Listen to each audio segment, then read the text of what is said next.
हाँ दीदी, 10 का 28वां पॉइंट है, जिसके लिए बोला ना, आयुधों में अटूट अटूट पुरुषार्थी ब्रज हूँ। इसलिए बाबा ने बोला कि, और भारत वाली आत्मा के लिए बोला ना कि वो इतना पुरुषार्थ करता है कि ब्रज वज्र वज्र के समान बन जाता है, कि उसके जो उसका जो पुरुषार्थ है उसे कोई तोड़ भी नहीं सकता है। इतना अटूट पुरुषार्थ है उसका, वो प्रजा पिता के लिए बोला ना बाबा ने, राम वाली आत्मा के लिए, कि वज्र के समान उसका पुरुषार्थ होता है कि कोई भी खंडित नहीं कर सकता, कोई भी तोड़ नहीं सकता। ठीक है माता जी। जी श्लोक जी जी। बताइए माता जी। लो तो बोलो। अयोध्या नाम अहम व्रजेनु नाम, अस्मि काम दुख प्रजनस्य अस्मि, कद कनंद दर्प सर्पा नाम अस्मि बातों की। और भी 13 का बोलूं? हाँ जी। हेलो। हाँ 13 का दीदी, एक मिनट रुकिए, मेरे को निकालना पड़ेगा। हाँ हाँ दीदी, बोलती हूँ। आध्यात्म ज्ञानम नित्यतम, तत्व ज्ञान अर्थ दर्शिनः, एतत् ज्ञानम इति प्रोक्तः, प्रोक्तम अज्ञानम यत अत अन्यथा। ये ठीक क्या बोला बताया है इस श्लोक में? दीदी? दीदी इसमें दीदी बोला, 13वीं में बोल क्या बोला है? हाँ जी। इसमें दीदी बोला है कि जो आत्मा का ज्ञान ही, मैं आत्मा की ही चिंतन में लगे रहने वाला जो पांच तत्व वो ज्ञान सही से पहचानता है, वो जो भगवान को, वही हम्म। अच्छा ज्ञान है, सच्चा ज्ञान है। इसके अलावा जो मनुष्य गुरुओं जहाँ देशी विदेशी धर्म पिताओं का जो ज्ञान है, वो सारा ही अज्ञान है। एक सच्चे बाप का ही वो ज्ञान है, जो हम आत्मा को, अपने आप को आत्मा समझकर बाप को याद करते हैं, वही सच्चा ज्ञान है। और बाकी जो देह गुरु होते हैं उनका ज्ञान है वो झूठा है। ठीक है माता जी। अगला फोन अनम्यूट है, रोल नंबर बताइए।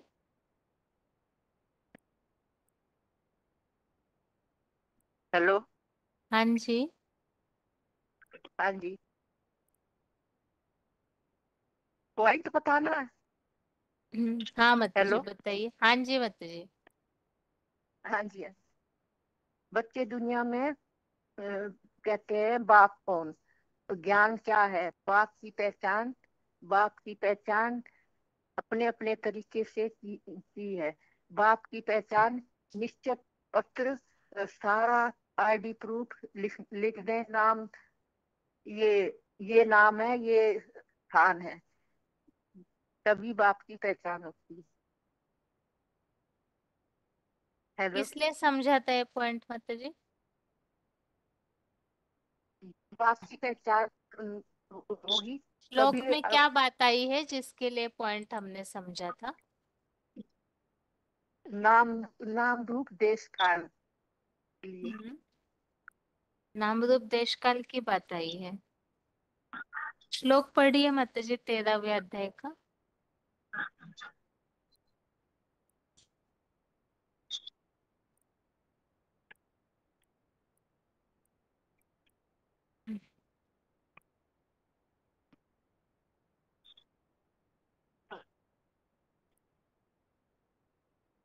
क्लास में जुड़ने के साथ साथ किताब खोल के रखना चाहिए।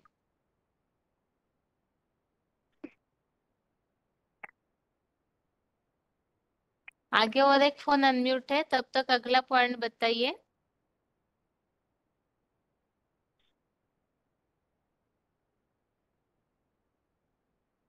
डायल नंबर से जो जुड़े हैं, आगे अगला फोन अनम्यूट है, पॉइंट बताइए।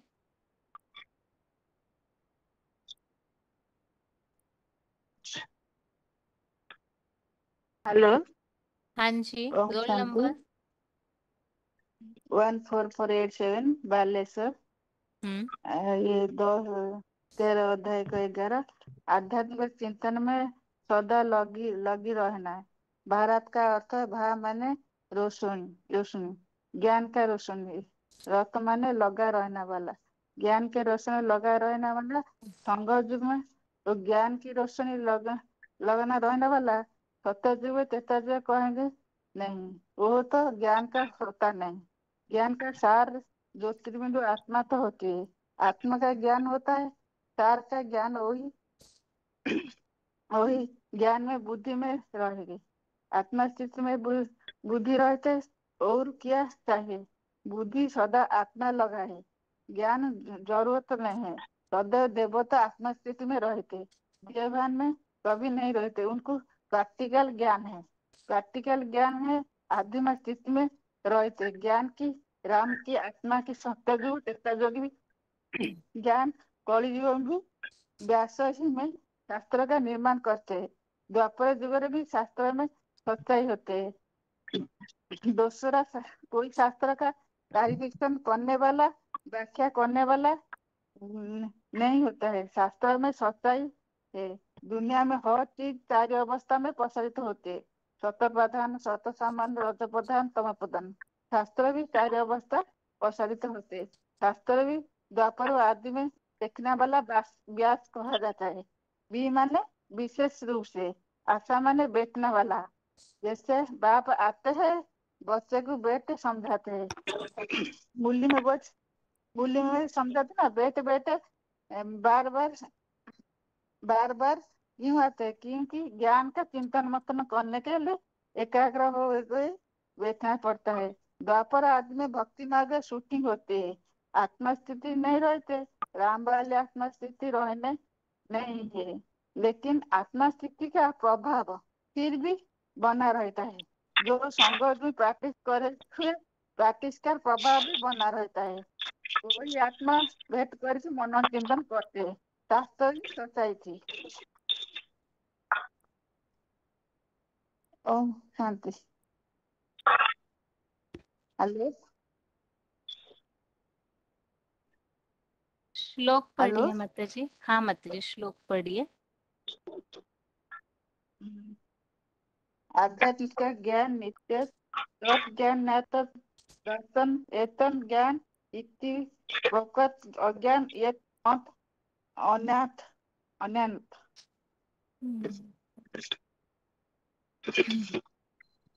प्रैक्टिस नहीं किया माता जी श्लोक पढ़ने की? नहीं किए बातिस। अच्छा, ठीक है माता जी। इस श्लोक में क्या बताया हुआ है बताइए, आपको जो बात समझ में आई वो बताइए। ये श्लोक में जो अर्जुन का जो अध्ययन का चिंतन सदैव जो लगी रहना अर्जुन रूप क्षेत्र ईश्वर अर्थ सहित पहचान की संख्याबद्ध ज्ञान जो कपिल मुनि जैसे विद्वान में कहे, ये संख्या शास्त्र में परिणत होती है। ये मैंने अर्जुन के लिए ही बताया है। भगवान एक भगवान। ठीक है हेलो। माता जी, ठीक है माता जी। आगे अगला फोन अनम्यूट है। 13 170 माता जी, आप श्लोक पढ़ेंगे क्या अभी?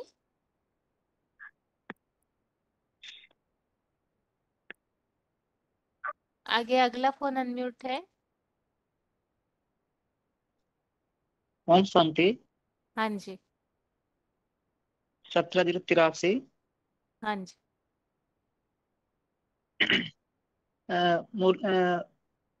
पॉइंट बताना दीदी जी। हाँ जी।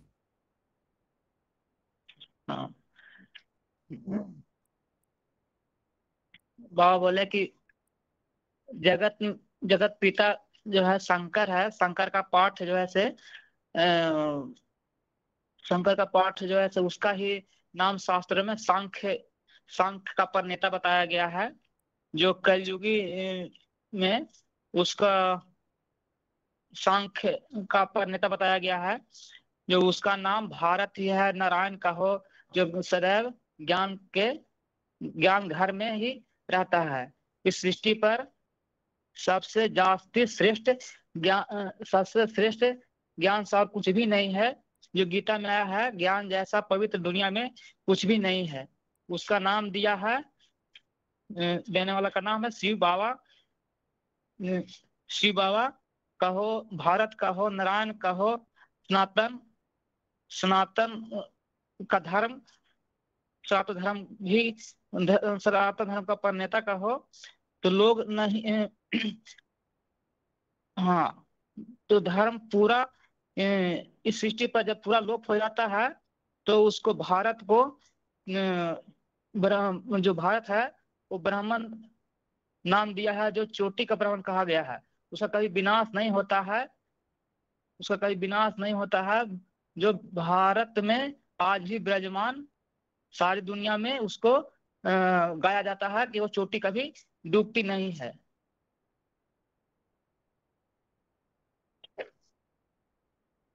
इस श्लोक में आपको जो बात समझ में आई है वो बताइए, क्या बताना चाहते हैं इस श्लोक में बाबा? बाबा इस लोक में यही बताना चाहते हैं कि अध्यात्म में जो है, अध्यात्म में लगे रहने, अध्यात्म में जो सदा लगे रहते हैं पांच तत्वों के ज्ञान सहित, तो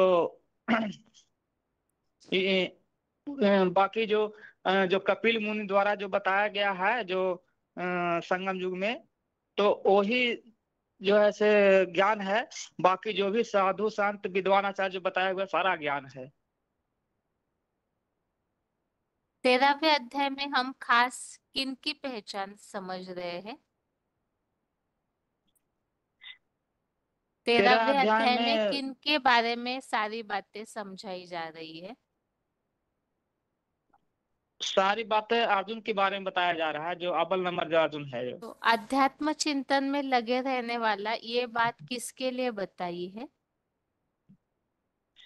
वो भी अर्जुन के लिए ही बताया गया है। तो अर्जुन वाली आत्मा सदैव अध्यात्म चिंतन करती है, इसका प्रूफ आपने अभी जो पॉइंट बताया उसमें क्या बताया हुआ है? उसमें यही बताया गया कि उसका ही नाम नारायण है, भारत है, शंकर का पाठ वही है जो हम्म सदैव ज्ञान की रोशनी में ही लगा रहता है। हम्म तो उसका यही अवतार बना हुआ है, जिसको शास्त्र में सांख्य का प्रणेता भी बताया गया, कपिल मुनि, जो कपिल के जो निवासी जो कपिल मुनि का जो अवतार है। हाँ, तो ये यही पॉइंट अर्जुन है वाली आत्मा की विशेषता बताइए कि वो चारों युगों में, सतयुग त्रेता युग में आत्मिक स्थिति में स्टार में टिके रहते हैं, और बाकी युगों में भी वो आध्यात्म चिंतन माना ज्ञान की रोशनी में लगा रहता है, और कलयुग में तो सृष्टि हाँ परिवर्तन के लिए ज्ञान में लगे हुए तो है ही है। ये उनकी विशेषता बताई हुई है, ठीक है हाँ, ना? तो बाबा ने और बताया ना कि हाँ। चारों युग प्रताप तुम्हारा है जगत उजियारा। तो चारों युग में तो उसका ही नाम बाला रहता है। जो बाबा बोले कि वो चोटी के ब्राह्मण है, वो अंतिम जन्म में भी कलयुग में भी उसका जो है से आत्मिक स्थिति औरों से औरों दुनिया से भी उसका जड़ता ही नहीं होता, जड़ मतलब ही नहीं होता है, चैतन्य ही रहता है उसका, जो बाबा बताए हैं। हाँ जी, ठीक। श्लोक पढ़िए। हम्म। आत्मज्ञान, अध्यात्म ज्ञान, नित्य अध्य- अध्यात्म ज्ञान नित्य नित्य नित्यं तस्य नित्यत्वम। ज्ञान। हाँ, हाँ, तत्व तत्व ज्ञान ज्ञान दर्शनम एतत् ज्ञानम इति प्रोक्त अज्ञानम एत अतः अन्यथा। ठीक। और 10 का 28 है। अवधानाम अहम ब्रज ध्युनाम अस्मि काम धुक ब्रज नष्ट अस्मि कंदर्प संप्राणाम अस्मि वासुकी। सर्पा नाम। ठीक है। आगे सर, अगला फोन अनम्यूट है, रोल नंबर बताइए।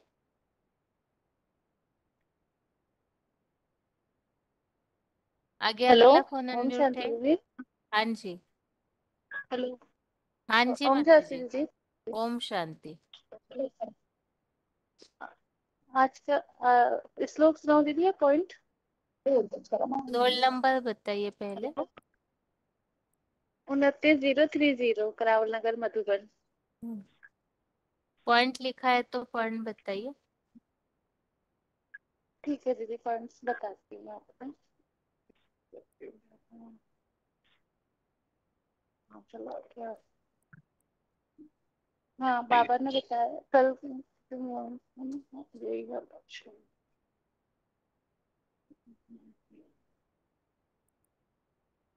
दीदी एक मिनट।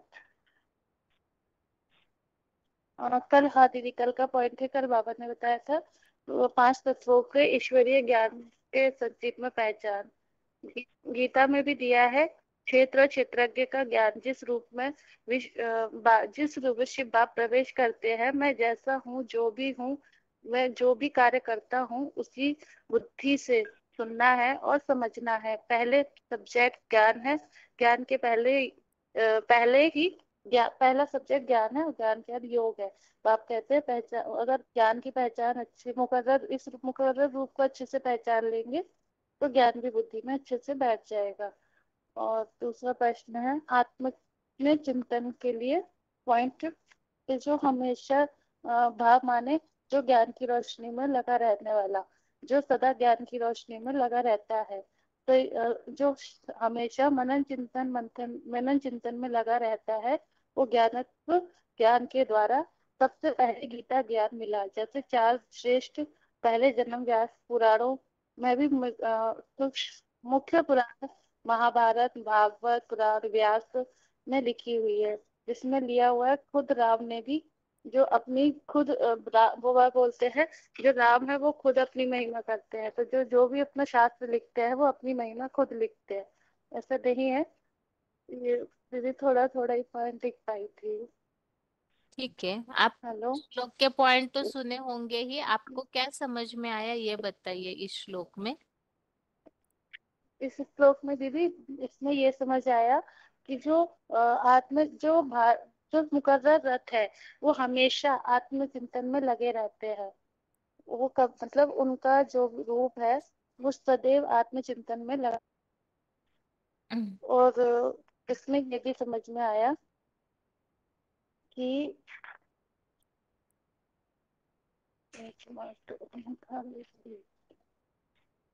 इसमें ये भी समझ में आया जो भगवान है, जो ईश्वरीय है, जो ज्ञान रथ में सदा लगा रहता है, जो इस और ज्ञान जो संक्षेप में ज्ञान है वो सिर्फ भगवान शिव के द्वारा ही मिल सकता है। जैसे कपिल मुनि ने भी पुरुषोत्तम संगम युग में पुराने से पुराने सत्व प्रधान विद्वानों द्वारा कहा गया है कि इसके अलावा जो भी मनुष्य गुरु है वो सभी जो मतलब ना जो भी ज्ञान है उनका वो सब अज्ञान है। एक बाप का ही ज्ञान है जो सिर्फ ज्ञान, जिसका मतलब ज्ञान का कोई स्वरूप है। बाकी जो भी विदेशी जो भी धर्म गुरु है उनका ज्ञान ज्ञान नहीं होता, वो तो सब अज्ञान ही होता है। ठीक है, हेलो, आगे हेलो रोल हेलो नंबर बताइए, अगला फोन अनम्यूट है। हेलो अर्षद बहन जी, हाँ जी। 5494 बहन जी, हाँ जी, पॉइंट बताओ बहन जी। बताइए। 2800 ईस्वी नंबर, इसमें आता पंच तत्वों का ईश्वरीय ज्ञान अर्थ पहचानना। यह समझने के लिए कितना समय लगता है, गीता में बोला है ना, मन क्षेत्रज्ञ के बारे में वो जानकारी चाहिए। मन इस क्षेत्र माना कौन से शरीर है, जिस मुखर में बाप प्रवेश करते हैं उसको ही पक्का पक्का पहचान लेना है। इसके लिए मतलब में बताते हैं, मैं जो हूँ जैसा हूँ, जिस पाठ बजा रहा हूँ उसी रूप में याद करना है, उसके साथ व्यवहार में आना, उसी दृष्टि से देखना, उसी दृष्टि कान से सुनना, बुद्धि में समझना। यह बाहरी सब्जेक्ट होगा। यह तो माना बाहर भी पढ़ाई में सब्जेक्ट होता है, लेकिन ज्ञान मार्ग में यह तो 4 सब्जेक्ट है। इसमें पहले सब्जेक्ट है ज्ञान, समझने में बहुत लंबा समय लगेगा, मतलब इसलिए पहले ज्ञान का सब्जेक्ट रखा है। योग भी, जब योग भी सब्जेक्ट है दूसरा, वो भी जब वो पहचानेंगे तभी योग लगेगा ना, इसलिए रखा। लौकिक में भी बच्चा को उनका माता पिता के लिए पहले पता चलना चाहिए, मतलब बाप से माता से क्या मिलता है, तभी जास्ती इनको याद करते याद आते हैं ना। ऐसे ही इधर यह भी मुकरद को ठीक से पहचानना है, मतलब क्षेत्र को पहचानना है, तभी याद आएगी। श्लोक के श्लोक इस पॉइंट में पढ़िए इतना माता जी, बताया।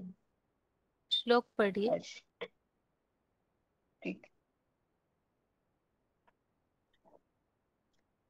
आध्यात्म ज्ञान नित्यत्वं तत्त्वज्ञानात् दर्शनं एतत् ज्ञानमिति प्रोक्तम्। अज्ञानं यदतो अन्यदा।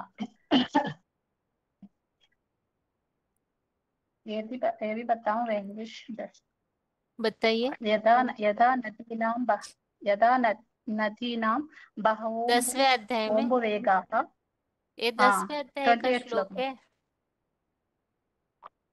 हाँ सॉरी बदल गए। हाँ आयुध, ठीक है। आयुधानामहं वज्रं धेनूनामस्मि कामधुक् प्रजनस्मास्मि कन्दर्पः सर्पाणामस्मि वासुकिः। वज्र कौन सा? किने बोला है माता जी? वज्र तो बाप का है, प्रजापिता के लिए बोलते हैं। और वज्र कामधेनु? मतलब है कि उसको तोड़ ना सके, है ना, इतना कामधेनु किन मजबूत के लिए बोला है? वो जगदम्बा के लिए, कामधेनु जगदम्बा के लिए। ओ, और वासुकी? और सर्पों के लिए, वास हाँ सर्प के लिए तो ब्रह्मा बाबा के लिए बोला, दादा लक्ष्मण के लिए। ठीक है, नंदीगण के लिए तो दोनों रब के लिए बोला, दोनों जोड़ी। ठीक है माता जी। आगे अगला फोन अनम्यूट है, रोल नंबर बताइए। हेलो हाँ जी। हेलो, हाँ कौन सा जी, अंक रोल दीदी? नंबर। 202291। श्लोक पढ़िए हाँ माता जी। हाँ, बाबा ने मुझे श्लोक पढ़ूं। हाँ जी। श्री भगवानुवाद इदं शरीरं कौन्तेय क्षेत्रम् इति अभिधीयते एतत् यद्वेति तं प्राहुः क्षेत्रज्ञ इति तद्विता। क्षेत्रज्ञं च अपि नाम विद्धि सर्वक्षेत्रेषु भारत। क्षेत्रज्ञयो ज्ञानं यत् तत् ज्ञानं मतं मम तत् क्षेत्रं यत् च यादृक् च यद्विकारी यतश्च यतः तच्च यो यत् प्रभावश्च तत् समासेन मे शृणु। तत् समासेन मे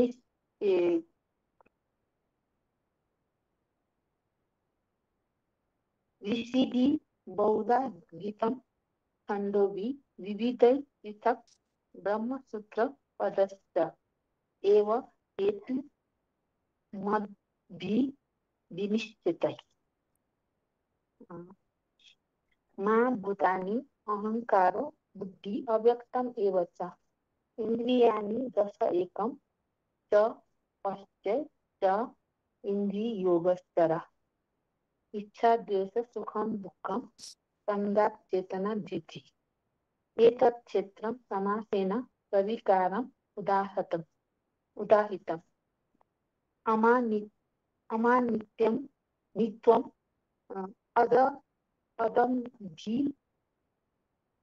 अदम्भिमत्वम् अहिंसा शान्ति आदरम् आचार्योपासनं शौचं स्थैर्यम् आत्मविनिग्रहः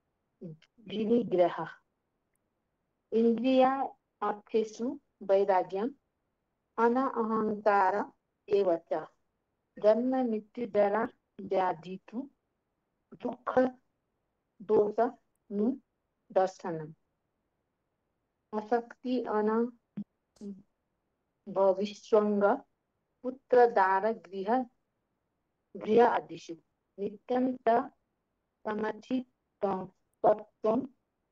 इष्टानिष्टो अपनिष्टो पतिषु मयि च अनन्ययोगेन भक्ति अव्यभिचारिणी विविक्त क्लेश सेवितो आरति जन संसदि। अध्यात्म ज्ञान नित्यत्वं तत्व ज्ञान अर्थ दर्शनम् एतत् ज्ञानम् इति प्रोक्तम् अज्ञानं यत अत अन्यथा। ठीक है हो गया माता जी। दीदी? आगे। हाँ जी माता जी। आगे अगला फोन अनम्यूट है, पढ़िए श्लोक। शुरू के 5 या 6 श्लोक पढ़िए।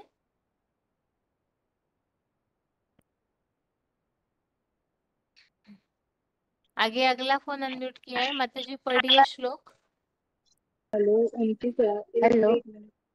हेलो 29,255 पढ़िए माता जी श्लोक। इदं शरीरं कौन्तेय क्षेत्रमिति अभिधीयते एतद् या वेत्ति तं प्राह क्षेत्रम् इति तद्विदः। क्षेत्रज्ञं च अपि मां विद्धि सर्वक्षेत्रेषु भारत। क्षेत्रज्ञ ज्ञानं यत् तद् ज्ञानं मतं मयि। तद् क्षेत्रं यत् च यादृत् च यत् विकारि यतच्च च यत् स च यो यद् प्रभावश्च तद् सदा सेन मे शृणु। ऋषि भी बहुधा गीतम छंदो भी विविधि तथा धर्म सूत्र पदे एवं हेतु मध्य इति विनिश्चिते। महाभूतानि अहंकार बुद्धिया अव्यक्तम एव च इंद्रियाणि दशम एकम च पंच च इंद्रिय गोचरा। इच्छा द्वेषम सुखम दुखम संवाद चेतना धृति एतद् क्षेत्रम समासेन स विकारम उदाहृतम्। अमानित्वम अदम गीतम अहिंसा शांति आव जब जम आचार्य पासनम सोचनम स्थलय आत्म विनिग्रह इंद्रियाय इंद्रियाय हेतु वैराग्यम अहंकारा एव च जन्म मृत्यु जरा व्याधि दुख दोषो नो अनुदर्शनम असत्य अनभिसरंग उत्तरदार ग्रह नित्यं च समचित्तम इष्टानिष्टोपपत्तिषु महि च अन्य योगेन अभिचार्य विविध देश सेवितों अरतीय जन संस्कृति अध्यात्म ज्ञान नित्यं त्वं तत्व ज्ञान दर्शनम एतद् ज्ञानम इति प्रोतम अज्ञानम यत् अतः अन्यथा।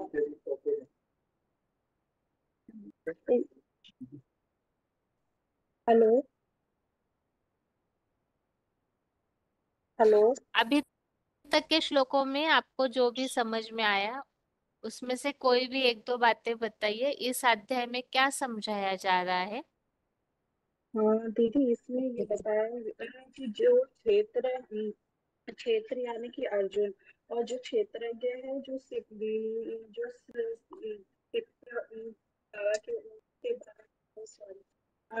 के लिए बताया है। जो कि पहले में बताया है जो क्षेत्र एक मिनट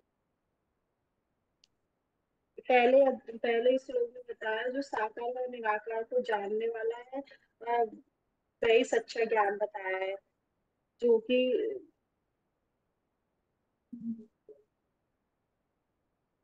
एक आप सोचिए माता जी थोड़ी देर, फोन चालू रहेगा आपका। आगे माता जी श्लोक पढ़िए। हेलो। हाँ जी, हेलो। रोल नंबर बताइए माता जी। देखिए उधर उधर देखिए इसमें रोल देखिए नंबर बताइए जो भी हेलो बोल रहे हैं। 6021। कहाँ पढ़िए से माता पढ़ूं? जी शुरू के 5 श्लोक। अच्छा। अध्याय 13 चक्र चक्र विभागीय विभाग योग्य। श्री भगवान वाच इदम शरीरम कौन्तेय तत्सयुति अभियते एतत् ये व्यक्ति तम प्राहु क्षत्रज्ञ इति तद्विधि। क्षत्रज्ञ च अपि माम विधि सर्वक्षेत्रेषु भारत। यत्र क्षत्रज्ञयो ज्ञानं यत्र तत् ज्ञानं मतं मम। तत् क्षत्रं एतत् यादृक् यदि यदिकानि यतश्च यथ तस्य यत प्रभावश्च तत् समासेन मे शृणु।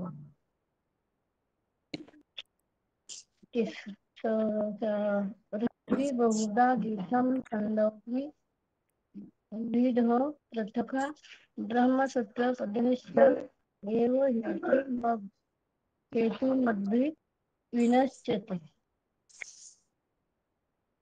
महाभूतानि अहंकारो बुद्धि अव्यक्त एव च इन्द्रियाणि दश एकमच अष्ट च इंद्रिय गोचर।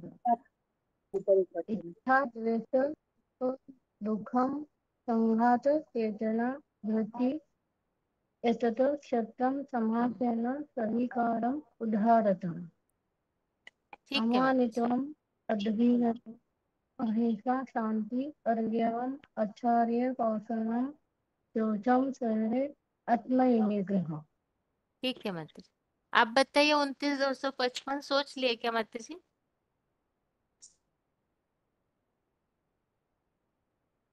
उनतीस 255 आगरा के माता जी, आप सोचे क्या?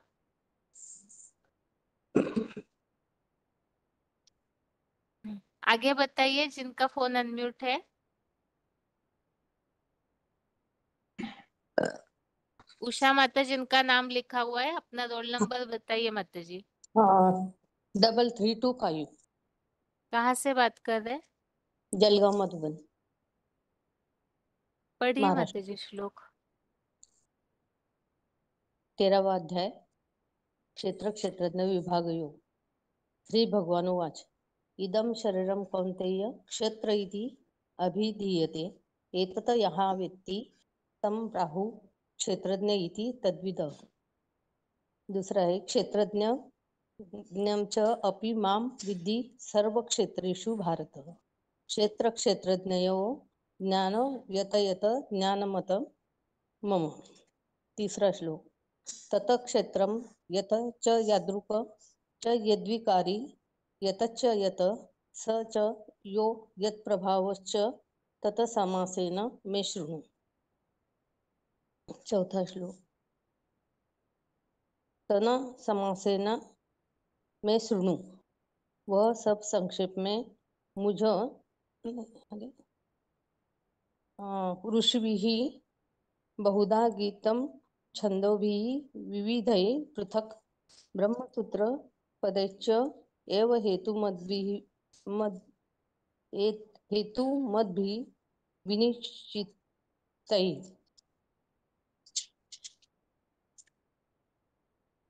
पांचवा है महाभूतानि अहंकारो बुद्धि अव्यक्तम एव च इंद्रियाणि दश एकम च पच्च न इंद्रिय गोचरा। इच्छा द्वेषः सुखम दुखम संगात चेतना धृति एतत् क्षेत्रम समासेन सविकार उदाहृत। इंद्रियार्थ अभि अमानित्वम अदम्भित्वम अहिंसा क्षांति आर्जवम आचार्योपासनम शौचम स्थैर्य आत्म विनिग्रह। इंद्रियार्थेषु वैराग्यम अनाहंकार एव च जन्म मृत्यु जरा व्याधि दुख दोषानुदर्शनम। ठीक है माता जी। आगे अगला फोन अनम्यूट है और प्रश्न यह है कि ये 13वें अध्याय के जो भी श्लोक हमने समझे हैं उस आधार से अगर किसी को भी समझाना है कि भगवत गीता में साकार में आए हुए भगवान को ही जानने के लिए बोला है, तो उनका परिचय किस तरह से देंगे? जी 23-107 महासमानम शांति बहन जी। हाँ जी। एक मिनट। ये 13वें आधार के पे ये बताया गया है अर्जुन ने भगवान श्री कृष्ण माना भक्ति मार्ग में उन्होंने भगवान श्री कृष्ण को जो उनका विराट रूप देखने के बाद पूछा तो भगवान ने उसको बताया कि माना हे अर्जुन ये जो धर्म क्षेत्र है ये तू ही है। तो उसमें जो क्षेत्र और क्षेत्रज्ञ के बारे में बताया है और इसको जो जानने वाला है वो ही क्षेत्र का वही ये जो जान गया है वही सच्चा ज्ञान है। ऐसा इसका सार अभी तक के ये 1 से 11 तक में ये बताया हुआ है बहन। माना जो मुकर्रर रथ है वही अर्जुन है और उसी का शरीर रूपी क्षेत्र ही सारे सृष्टि का माना ये मन इस संसार में धर्म के आधार पर आडम्ब जो धर्म क्षेत्र है और कर्म के आधार पर जो कर्मकांड बने हुए हैं उसका सेंटर पॉइंट है। माना उसी के शरीर में ही सारे धर्म के बीज हैं, सारी एक्टिविटीज का बीज वही है। अर्जुन को यही बताना चाह रहे हैं। फिर उनके बाद उनके जो गुण हैं आगे के श्लोकों में यही बताया गया है और ये भी बताया गया जैसे उसका जो उसका पूरा एड्रेस जैसे बोलते हैं ना आईडी प्रूफ, तो नाम, पद, गुण, उसके गुण, स्पेसिफिक कैरेक्टर्स भी बताए हुए हैं। ये अभी तक के में। ठीक है। अभी अगला प्रश्न ये है, जैसे तीसरे श्लोक में जो क्लैरिफिकेशन वाला अर्थ है, उसमें तो मुरली पॉइंट्स वगैरह के द्वारा ये बात क्लियर की हुई है। जो श्लोक में बताया वो जो है जहां से भी है, जिस प्रभाव वाला है। तो इस बात को ही अगर हमें बाहर वालों को समझाना है, यहाँ तो एडवांस नॉलेज के तौर पे और मुरलियों के आधार से मुरली पॉइंट्स डाल करके अर्जुन रूपी क्षेत्र की पहचान को स्पष्ट किया है। लेकिन बाहर वाले तो इस बात को तुरंत नहीं मानेंगे। तो आप इस टॉपिक को कैसे समझाएंगे कि वो अर्जुन रूपी क्षेत्र जो है उसे जानना है, तो उसे एक्यूरेट कैसे पहचानेंगे? अगर ये जो पॉइंट्स दिए हुए हैं इसे कोई स्वीकार नहीं करना चाहता है, लेकिन हमें अगर उन्हें समझाना है कि वो अर्जुन रूपी क्षेत्र कौन है, तो उनका परिचय आप किस तरह से देंगे? ओम शांति। हाँ जी। भगवान तो ऊपर वाला है, परमधाम रहने वाला है, लेकिन वो 800 कोटि जो मनुष्य है उसके बीच में सबसे जास्ती पतित व्यभिचारी तन को ही वो चुनता है और अपसमन बनाता है। जैसे एक टीचर एक गधा स्टूडेंट को पढ़ाकर आईएएस ऑफिसर जैसे बनाने से ही उस टीचर का खासियत पता चलता है। ऐसे ही सुप्रीम सोल सबसे जास्ती पतितम सबसे जास्ती व्यभिचारी इसी तौन को ही चुनता है और ये करता है, माने अपसमान बनाता है और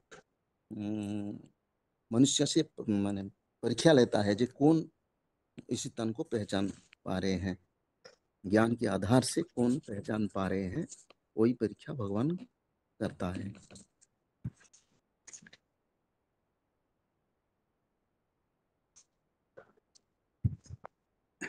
जी हाँ, सो तो ठीक है। बाकी आ, यहाँ जैसे बताया ना अर्जुन रूपी क्षेत्र को पहचानना है, तो उस पर्सनालिटी को पहचानने के लिए किस तरह से स्पष्ट करेंगे कि यही वो अर्जुन वाली पर्सनालिटी है? हाँ, श्रीमद् भगवत गीता के आधार पर क्लियर प्रूफ है कि शंकर ही शिव का मुकर्रर तन है। वो जानने के बाद वो मुरली और अव्यक्त वाणी, ब्रह्मा कुमारी का मुरली और अव्यक्त वाणी को ज्यादा गहरे से जानने से ही हम जान पाएंगे कि कौन सा वो साधारण तनधारी, कौन सा मनुष्य तनधारी। ठीक। आगे माता जी बताइए। फोन अनम्यूट किया है। हेलो, ओम बनारस। शांति। ओम हाँ, शांति। ओम शांति जी। हाँ, जैसे ऐसे बता सकते हैं ना कि भगवान को जैसे बोलते हैं ना कि गीता में तो लिखा ही है कि भगवान अवतरित होते हैं, वो अवतरण लेते हैं और मनुष्य तन का आधार लेते हैं। ऐसे ऐसे तो बहुत सारे श्लोक हैं। तो उसके लिए ऐसे बता सकते हैं कि जैसे वो जो अवतरित होते हैं तो किस तन के द्वारा ये कार्य करते हैं, उसके लिए ऐसे तो रामायण में भी जैसे प्रमाण दिया ना, मैं पतितन को राजा। और बोलते हैं कि जैसे भगवान भी किस तन में आते हैं, गरीब निवाज हैं, तो मतलब गरीबों के हाथे ऐसे, मतलब उस तन के लिए ऐसे बता सकते हैं जैसे कि जो अर्जुन का शरीर रूपी रथ है, जो मतलब भगवान का रथ है, जो रथ है वो धर्म क्षेत्र भी है और कुरुक्षेत्र भी है। और उसकी शुरुआत भी मतलब युद्ध की जो शुरुआत इसी से होती है, इसी शरीर रूपी क्षेत्र से होती है, इसकी पहचान के लिए। तो ऐसे बताएंगे कि ऐसे तो इसमें दिया है जिस प्रभाव वाला है, जैसा है, जिस तरह का है, बहुरूपिया है। तो उसके लिए बताया ना, जैसे भगवान का परिचय तो भगवान ही दे सकते हैं आकर के। तो जब वो भिखारी है, उनकी जो क्षेत्र रूपी देह जो जैसी है, तो इसके लिए तो उसमें बताया ना, शास्त्रों में भी बताते हैं ना, अपनी अपनी कथा कहानी लिखी है और शास्त्रों में तुलसीदास जी ने भी लिख दिया ना, मैं पतितन को राजा।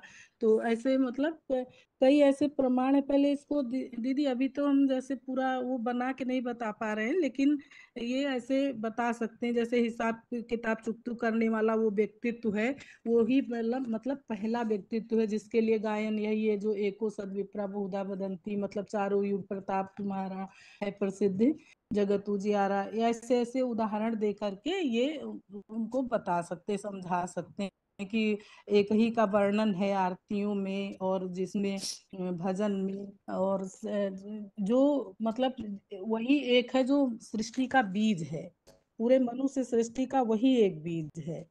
और उसी के लिए ये मतलब इस लोक से भी समझा सकते हैं, और गीता और इसके प्रमाणों से भी बता सकते हैं।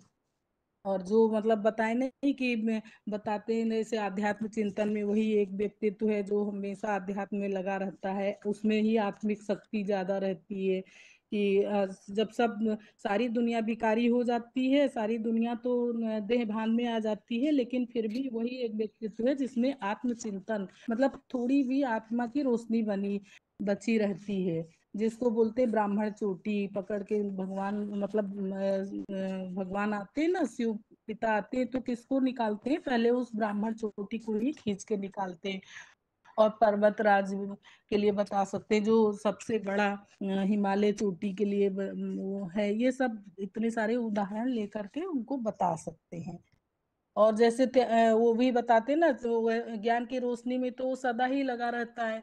और इसमें संगम युग में जो आत्मिक स्टेज वो धारण करती है वो आत्मा, तो सतयुग त्रेता में तो रहती है आत्मिक स्टेज, लेकिन जब द्वापर युग आता है तब भी उसमें वो आत्मिक स्टेज बची रहती है। आत्मा की मतलब सच्चाई बची रहती है। सच्चाई ही मतलब ज्ञान है। ज्ञान ही माना क्या है, सत्य ही ज्ञान है, तो वो उनके में भरी रहती है। तो इसीलिए जब वो जो भी ये शास्त्र वास्त्र लिखने की वो होती है, तो जैसे ज्ञान भी जैसे सत्व प्रधान होता, सारी जैसे सारी चीजें चार अवस्थाओं से प्रसार होती है ना, तो जब सत्व रजो तमो सबसे चारों अवस्थाओं से प्रसार होती है, शास्त्र भी उसी तरह फिर वो लिखते हैं। जैसे कि द्वापर युग में जब पहले पहले शास्त्र लिखते हैं तो व्यास के रूप में, और फिर जब उसके बाद जब द्वापर के व्यास के रूप में लिखते हैं, फिर दूसरा जो लिखते हैं शास्त्र, तो वो इस समय थोड़ा सा नाम भूल गए, जैसे वही मतलब विशेष आस लेकर के, मतलब उनके में इतने ज्ञान की रोशनी भरी रहती है कि वो आदि से अंत तक वो ज्ञान की रोशनी सदा उसमें रहती है। इसीलिए उनका नाम भारत भी पड़ता है, नारायण भी पड़ता है। नारायण भी वही है, भारत भी वही है, इसीलिए उनको इतने सारे नामों से जाना जाता है। नारायण की, सत्यनारायण की कथा भी गाई जाती है। ये इन सब प्रमाणों से समझा सकते हैं। जैसे रामायण में भी बोला ना, वाल्मीकि के रूप में पहले पहले रामायण लिखते हैं, फिर तुलसीदास कलयुग में आकर के तुलसीदास जो रामायण लिखते हैं, जो कह देते हैं मैं पतितन को राजा, तो ये सब प्रमाण देख के बता सकते हैं। ठीक है माता जी। ओम शांति बहन जी। ओम शांति माता जी। जी क्या बताऊं? इसी प्रश्न का उत्तर माता जी। वही है, भगवान का परिचय तो कोई दे नहीं सकता है, वो खुद आकर अपना परिचय देते हैं। और जो है, जो भगवान जो बोलते हैं वो तो आएंगे कैसे, वो सृष्टि पर आने के लिए तो प्रवेश करने योग्य है, वो प्रवेश करते हैं। जो नंबर 1 का पतित तन है, जो नंबर 1 ब्राह्मण बनते हैं, वही नंबर 1 देवता बनते हैं, वही पहला नंबर का वैश्य, क्षत्रिय वैश्य शूद्र वही बनते हैं। तो उन्हीं को ही भगवान आकर चुनते हैं, जिसके लिए मतलब तुलसीदास ने बोला है मैं पतितन का राजा।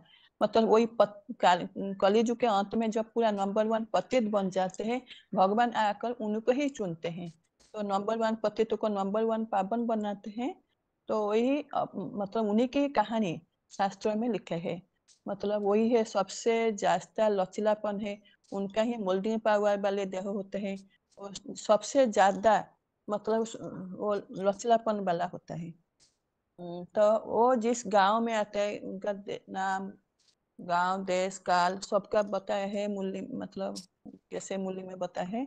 तो अहमदाबाद गांव जो है, जो गांव है गंध जोड़ा का होता है, मतलब वही बाद में तो वो गंध का मतलब चेंज हुआ है, लेकिन वही है कायमगंज तालुका से। तो वही ब्राह्मण है, नंबर 1 ब्राह्मण बनते हैं। तो वो सबसे मतलब अहंकार को मतलब बाद में ही अहंकार त्यागते हैं। सारे दुनिया को मतलब अहंकार झुकाने के बाद वो अपना अहंकार झुकाते हैं, और सारी दुनिया को परिवर्तन करते हैं, स्टिक पार्ट वही बजाते हैं। तो वही है। तो मतलब वही धृष्टद्युम्न जो बता है वो पांडव का सेनापति है। तो वही रूहानी मिलिट्री के मार्शल है। तो वही शंकर का बता है, मूल्य में बता है, मूल्य के मतलब और विनाश के टाइम में सब आत्मा को मतलब पापों का लिखा जुका चुक्त करते हैं। तो मतलब वही रूहानी मिलिट्री है, धर्मराजा। उन्हीं का ही कहानी, मतलब उन्हीं की बात सब गाथा में लिखा हुआ है, जिनकी मतलब महिमा तो जिसके लिए बताइए कि सद्विप्रिया बहुधा बदंती। तो महाभारत में वही है भगवान श्री कृष्ण के रूप में, रामायण में वही है श्री राम के रूप में, देवासुर संग्राम में महादेव के रूप में असुर संहार कर्ता के लिए उनको ही बताया गया है। हनुमान चालीसा में चारों युगों में प्रताप तुम्हारा ऐसे करके बताया है। मतलब एक ही व्यक्तित्व है जो पहला ब्राह्मण, मतलब वही मतलब सब है। मतलब कि कलियुग को अंत में वो जब पूरा नंबर 1 पतित बन जाते हैं तो उन्हीं को ही चुनते हैं। तो भगवान का तो भगवान ही परिचय देते हैं। तो उनका सब धर्म में भी उनका गायन है, जैसे अदम आदम आदिदेव आदिनाथ के रूप में। तो उन्हीं के बारे में बताया गया है। जैसे यहाँ पे भी उन्हीं के बारे में बताया 23 तत्वों के, जैसे सारे मनुष्य माने शरीर 23 तत्वों से जुड़ा हुआ है, वही है 23 तत्वों में भी वही उन्हीं का शरीर भी साधारण मनुष्य जैसे होते हैं। तो जिसके लिए गीता में भी बोला है, साधारण तन में आते हुए मुँह मत लोग मेरे को पहचान नहीं पाते हैं। तो भगवान आके खुद अपना परिचय देते हैं। तो ये बहन जी। ठीक है माता जी। आगे रोल नंबर बताइए अपना, फोन अनम्यूट है। हेलो ओम शांति 15374।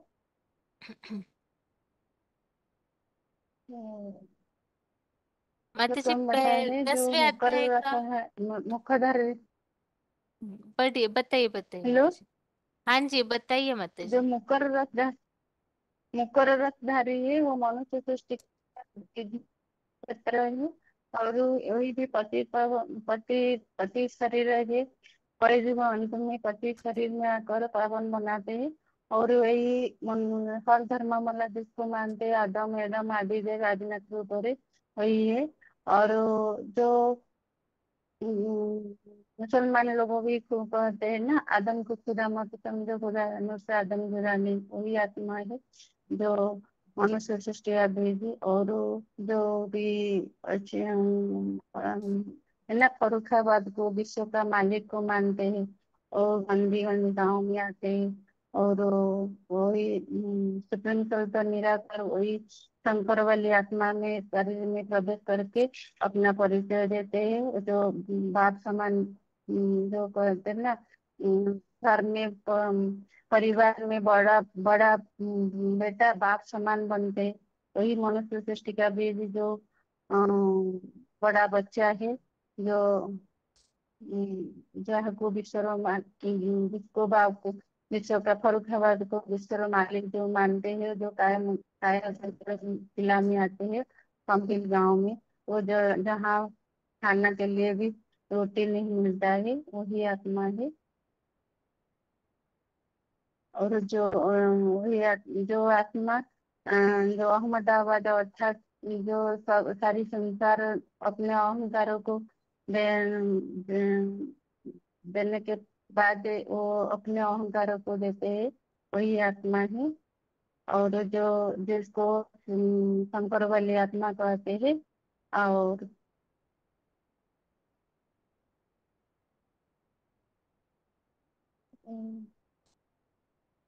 ठीक है मत जी। जिसको कपिल मुनि भी कहते हैं, तो बहुत ही नाम है। तुलसीदास। यहाँ पर वास्तव में प्रश्न ये था कि हम लोगों को अभी प्रैक्टिस ये हुई है कि जो भी मुरली पॉइंट हमें पता है तो उस आधार से हम समझाते। लेकिन जैसे कि कोई ऐसे लोग हैं जो मुरलियों को नहीं मान रहे हैं या तो नहीं चल रहे बीके में, तो ऐसों को अगर हमें भक्ति मार्गों के प्रूफ के आधार से समझाना है, अर्जुन रूपी क्षेत्र जो है वो वर्तमान में मौजूद है, पार्ट बजाते हैं, उनके द्वारा ही भगवान प्रत्यक्ष होते हैं। तो इस बात को अगर हमें समझाना है तो भक्ति मार्ग के ऐसे प्रूफ इकट्ठा करके फिर समझाने का प्रयास कीजिए। तो जैसे कि गांव की बात जहाँ आती है तो बातें वही है, लेकिन मुरलियों के पॉइंट्स न लेकर के यह बताया जा सकता है कि शास्त्रों में जो बातें दिखाई हुई है, जैसे कंपिल गांव के लिए जो भी प्रूफ है, द्रौपदी कुंड दिखाया है, या पांडवों को जहाँ पे गुप्तवास करते हुए दिखाया हुआ है, वही कंपिल नगरी जो कपिल मुनि की नगरी बताई, और कंपिल मुनि को सांख्य शास्त्र का प्रणेता मानते हैं। तो ऐसे कौन है जो ज्यादा ज्ञान में लगे हुए रहते हैं? तो वाल्मीकि है, तुलसीदास है, ऐसे कपिल मुनि के लिए बताया जाता है। तो कोई ऐसी आत्मा है जो सदैव शास्त्र बनाने में लगी रहती है, जैसे व्यास प्रसादात बोला है गीता रची, ऐसे उन्होंने वेद उपनिषद भी रचे हुए हैं। तो वही व्यास वाली आत्मा जो है, व्यास भगवान बताया है। अब वो तो यहाँ कलयुग अंत में मौजूद नहीं है, लेकिन आत्माएं जो जन्म मरण के चक्र में आती है तो जरूर वो ऐसी आत्मा होगी। इतना ज्ञान की रोशनी उनमें कैसे भर गई? तो जब भगवान इस सृष्टि पर आते हैं तो उन्होंने जरूर भगवान से ऐसी शक्ति धारण की हुई है, जो चौथे अध्याय में भी ये बात बताई गई है। मैंने पहले सूर्य को ज्ञान दिया था, तो सूर्य को ज्ञान दिया अर्थात वही अर्जुन है, और वही वास्तव में ज्ञान की रोशनी को धारण किया हुआ है। और वही फिर अभी प्रैक्टिकल में कंपिल नगरी जो दिखाई गई है शास्त्रों में, पांडवों ने गुप्तवास किया, तो वास्तव में जो महाभारत युद्ध है वो कोई द्वापर की बात नहीं है, कलयुग अंत की बात है, जिस समय हिंसाचार बढ़ता है, जिसके लिए 66वें श्लोक में 18वें अध्याय में बोला है, सर्वधर्मान परित्यज्य मामेकम शरणम व्रज। सब धर्म जहाँ उपस्थित है उसी समय भगवान इस सृष्टि पर है, ये स्पष्ट होता है। तो जब भगवान है तो जरूर अर्जुन रथ भी होना चाहिए, और वो अर्जुन रथ है अर्थात ही भगवान ने जिसे ज्ञान दिया हुआ है, तो वही व्यक्तित्व प्रैक्टिकल में कंपिल नगरी का ही निवासी होना चाहिए। तो इस तरह से जो बातें हम मूल्यों के आधार से स्पष्ट समझे हैं, उसे ही भक्ति मार्ग से टैली करते हुए लोगों को समझाने का प्रयास कीजिए। क्योंकि मुरलियों को जो नहीं मानते उन्हें हमें भक्ति के आधार से समझाना होगा। तो थोड़ा सा और इसे सोच करके आप जरूर टॉपिक तैयार कीजिए, जिससे कि हम जो भक्ति मार्ग वाले हैं, शास्त्र पढ़ने वाले हैं, शास्त्रों के ऐसे प्रूफ इकट्ठा कीजिए जिस आधार से हम इस बात को समझा सकते हैं। अभी आगे फोन अनम्यूट किया जा रहा है 5-10 मिनट के लिए। 10वें अध्याय के श्लोक पढ़ते जाइए जिनका भी फोन अनम्यूट होगा, और उसके बाद फिर याद के टॉपिक के लिए जिन्हें भी बताया हुआ है, जिन्होंने भी रेडी किया है, उनको बताना होगा। अभी पहले तो 10वें अध्याय के श्लोक पढ़ने के हिसाब से अनम्यूट किया जा रहा है फोन। पढ़िए माता जी, पहले 10 श्लोक पढ़िए। ओम शांति दीदी। ओम शांति। पहले 10 श्लोक।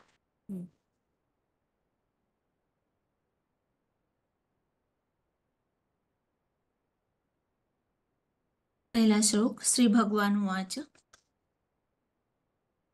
भूय एव महाबाहो शृणु मे परम वचा यतते यत प्रियमानाय वक्ष्यामि हितकाम्यया। दूसरा, न मे विदुसुरगणाः प्रभवं न महर्षया अहम आदि ही देवानां महर्षिणाम च सर्वशः। तीसरा, यो माम् अजम् अनादि च वेत्ति लोकमहेश्वरम् असम्मूढस्य मर्तेषु सर्वपापे प्रमुच्यते।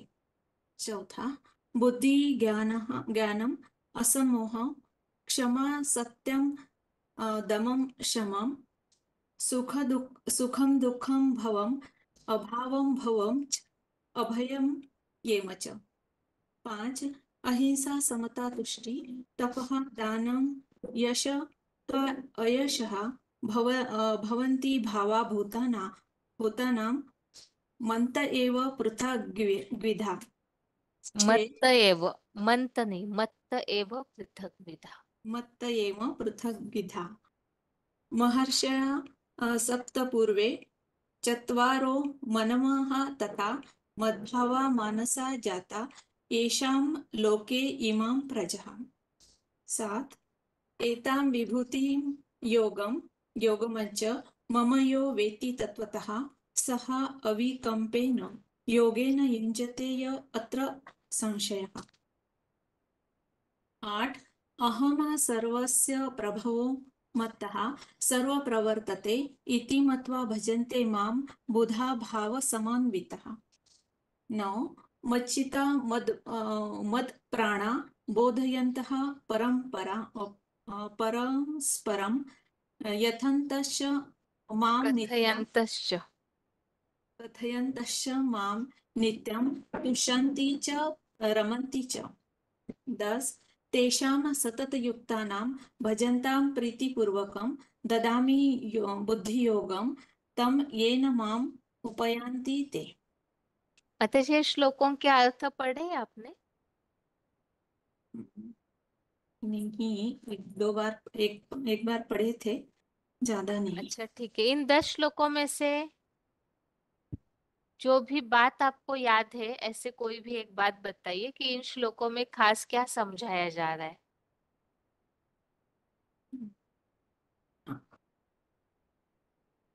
यहाँ पर भगवान आज माना भगवान समझा रहे हैं अर्जुन को कि ये जो धर्म पिताएं हैं, मुनि है, ये सर्व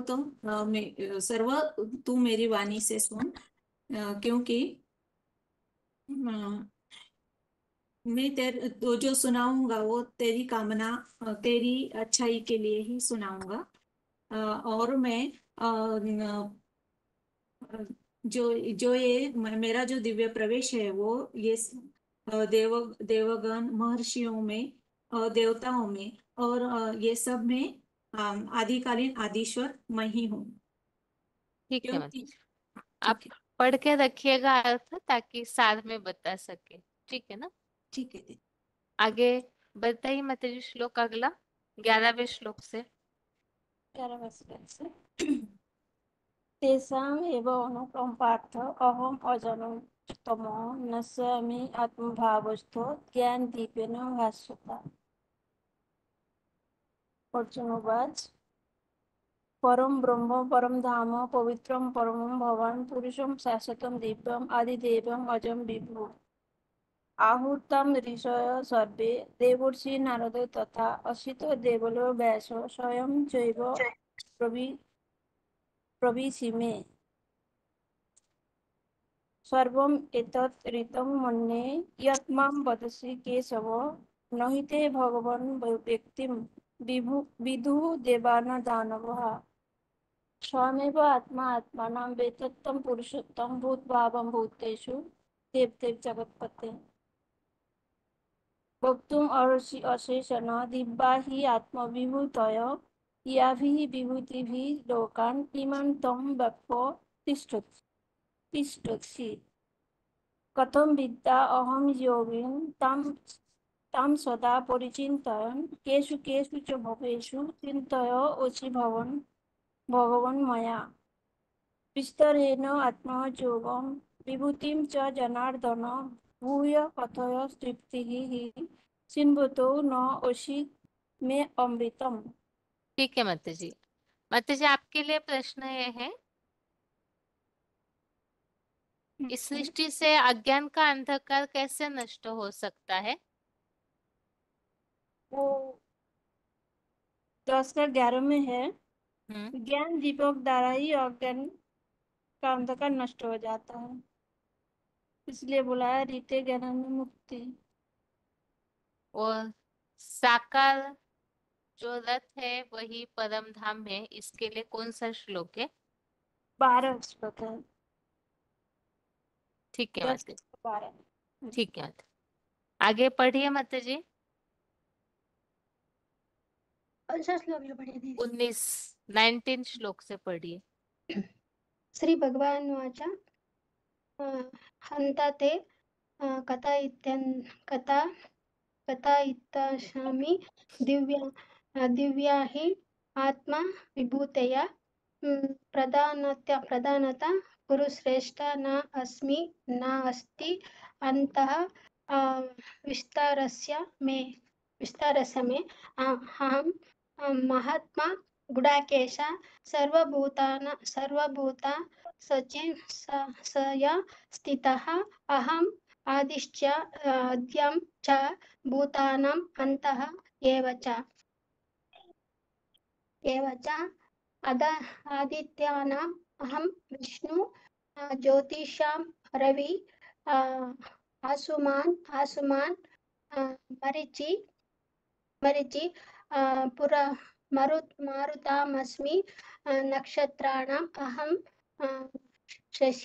शशि देवानां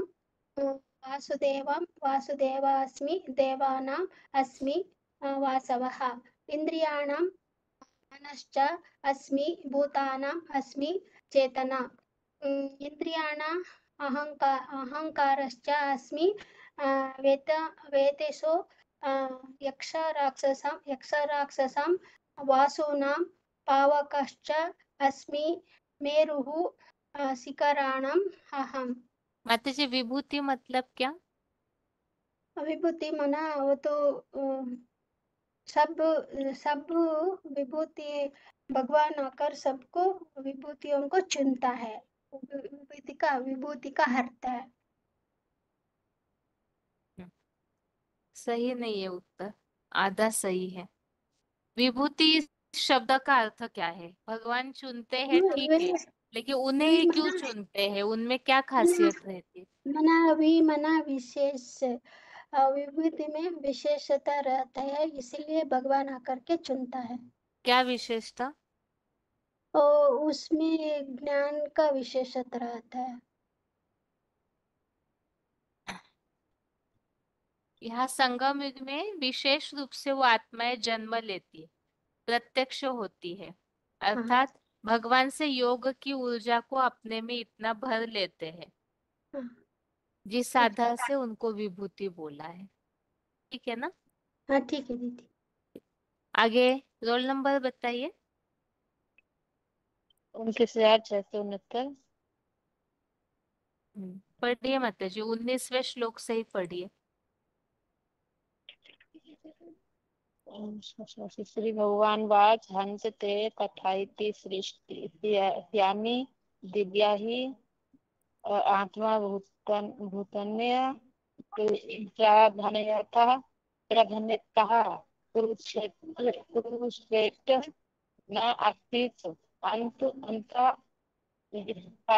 में अहम आत्मा गुणकेश सर्वभूतान स्थिति अहम अद्वितीय मध्यम च भूतानां अन्तः एवं च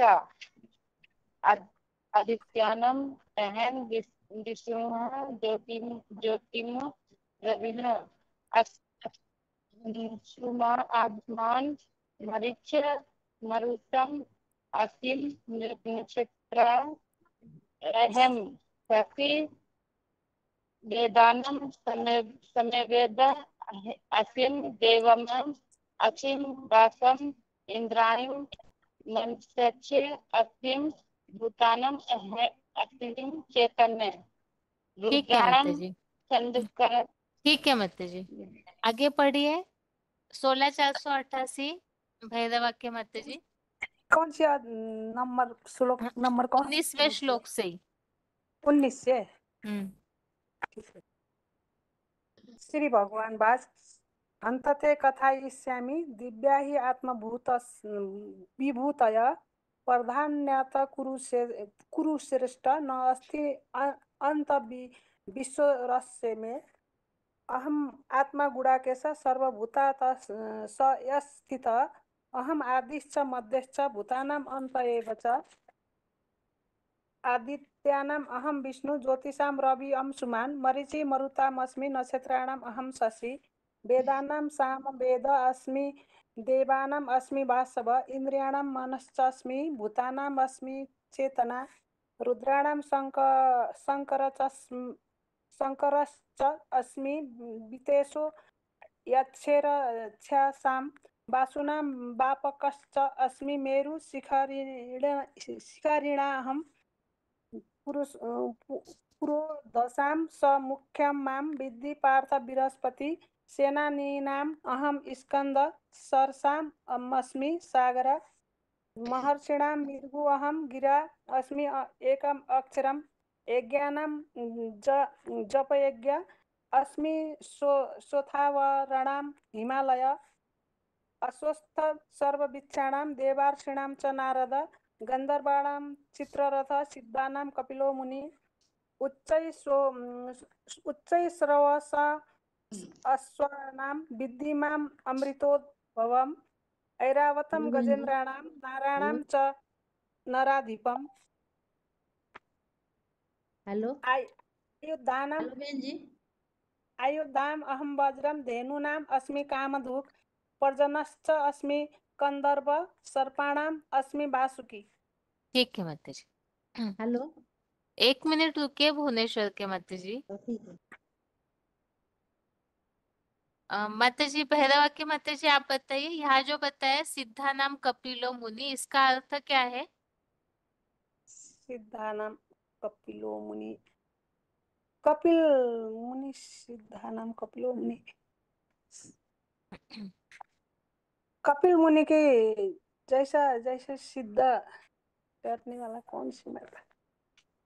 कपिल मुनि ही सिद्धा नाम कपिलो मुनि, अर्थात सिद्धि प्राप्त करने वाले। यह विभूतियों की बात चल रही है, तो उतना योग बल उन्होंने धारण किया कि वो सिद्ध पुरुष बन जाते।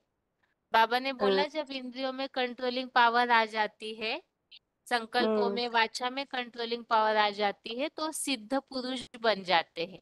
ऐसे ही कपिल मुनि भी सिद्ध पुरुष, सिद्धा नाम है, अर्थात जो भी सोचेंगे वो संकल्प उनका सिद्ध हो जाएगा।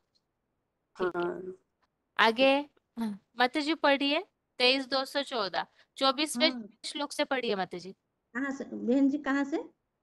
24वें श्लोक से। ठीक है। पुरोधसां च मुखं मां विद्धि पार्थ बृहस्पति सेनासीनां ओहं शब्दं सरसां अस्ति सागरम।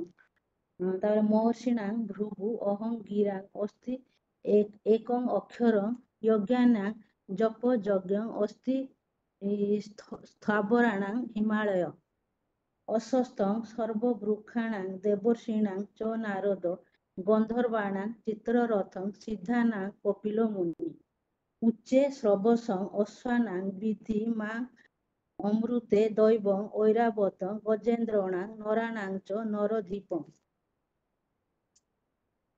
तापर आयुधानां अहं वज्रं धेनूनां अस्ति कामधुक प्रजनश्च अस्ति कंदर्प सर्पाणां अस्ति वासुकी अननस्त अस्ति नागानां वरुणे यादसां अहं पितॄणां अयमां च अस्ति यम स्वयमता अहम्। प्रहलाद। ठीक है माता जी, ठीक है। और थोड़ा प्रैक्टिस कीजिए लेकिन, ठीक है ना? ठीक है, आगे फोन अनम्यूट है मेडिटेशन के टॉपिक के लिए। दीदी ओम शांति। ओम शांति। जब तक ये टॉपिक बताया जा रहा है तब तक और जिन्होंने भी रेडी किया हुआ है वो हाथ उठाइए, बाकी सभी का हाथ नीचे किया हुआ है। जिनका भी दीदी? मेडिटेशन का टॉपिक रेडी है वो हाथ उठाइए। हाँ आप बताइए अभी। दीदी संसार में जो ये योग के मतलब अनेक प्रकार के समझते हैं। जैसे संसार में अनेक प्रकार के योग प्रसिद्ध है, जैसे भक्ति योग, कर्म योग, ज्ञान योग, हठ योग, राजयोग आदि। किंतु योग के इन सभी प्रकार में सहज राजयोग श्रेष्ठ अति श्रेष्ठ है। आजकल योग का तात्पर्य योग आसन, प्राणायाम या हठ योग समझ लिया जाता है, किंतु योग आसन से शारीरिक स्वास्थ्य और कुछ सीमा तक मानसिक स्वास्थ्य मिल सकता है, लेकिन संपूर्ण सुख शांति की प्राप्ति तो केवल राजयोग द्वारा ही मिल सकती है। राजयोग के नित्य अभ्यास से आत्मा में पवित्रता, शांति, धैर्यता, निर्भयता, नम्रता जैसे गुणों की धारणा होती है। तो प्राचीन योग भी गीता में आया है, जैसे 4 का 1 और 2 श्लोक में बताया है। इमं विवस्वते योगम प्रोक्तवान अहम अव्ययम मनवे प्रहा मनो इच्छा वकवे अब्रवीत एवं परंपरा प्राप्ति एवं प्राजरसयो विदु सकाले न इह महता योग नष्ट परंतप। मैंने यहाँ अविनाशी योग विवस्वत को कहा था। विवस्वत ने मनु को कहा था। मनु ने इच्छा वाकु को इस प्रकार परंपरा से प्राप्त इस प्राचीन योग को राज ऋषियों ने जाना। वह योग लंबे काल से ही पापी कलयुग में पूरा नष्ट हो गया। गीता के फिर 4 के 42 में भी बताया था। अस्मात् अज्ञान ऋतस्थम संभूतम ऋतस्थम ज्ञान सिनात्मन आत्मन चित्वा एवं संशयम योगम आतिष्ठ उत्तिष्ठ भारत। अर्थात अज्ञान से उत्पन्न हुए इस हृदय में स्थित संशय को आत्मा की ज्ञान कटारी से काटकर योग में जुट और उठ खड़ा हो। नहीं ज्ञानेन सदृशम पवित्रम यह विद्यते स्वयं योग संसिद्धिं काले आत्मनि विन्दति। याद से संपूर्ण सिद्धि रूप संपूर्णता होते ही स्वयं समय आने पर अपनी आत्मा में संपूर्ण ज्ञान आ जाता है। तो निरंतर अव्यभिचारी होकर याद करना है। तो इसमें भी बताया था। तो फिर अव्यक्त वाणी भी आता में बोला था, एक बाप को पहचान कर निरंतर अव्यभिचारी रीति से याद करेंगे तो ज्ञान आप ही इमर्ज हो जाता है। फिर बाबा ने मुरली में बोला, निराकार को क्यों याद करते हैं, उससे क्या मिलेगा? क्या निराकारी दुनिया में जाएंगे? और सब याद करते हैं, परंतु बिगर परिचय इस प्रकार याद करने से तो कोई पावन नहीं बनेंगे। यहाँ तो निराकार खुद साकार में आते हैं। मुरली तारीख 31/8/98 पृष्ठ 2 मध्य। तो इनसे हमको क्या मिलता है कि भगवान को पहले पहचानना चाहिए, वो कहाँ आता है, किस में आता है। जैसे रामायण में ही बताते हैं, कल्प कल्प लगे प्रभु अवतार। गीता में बोलते हैं यदा यदा धर्मस्य। तो उनका पूरा पहचान कर उसमें याद लगाना है। अच्छा, परमात्मा जिसको तुम याद करते हो वह क्या चीज है? तुम कहते हो अखंड ज्योति स्वरूप है, परंतु ऐसे है नहीं। अखंड ज्योति को याद करना रंग हो जाता है। याद तो एक्यूरेट होना चाहिए, सिर्फ गफड़े से काम नहीं चलेगा, एक्यूरेट जानना चाहिए। पहली तारीख 9/5/71 पृष्ठ 2 मध्य। फिर बाबा ने बोला, पूरा ज्ञान बुद्धि में बैठा नहीं तो योग भी नहीं लग सकता है। हठयोग की निवृत्ति मार्ग वाले सन्यासी तो कब प्रवृत्ति मार्ग वालों को राजयोग सिखला नहीं सकते? क्यों नहीं सिखला सकते हैं?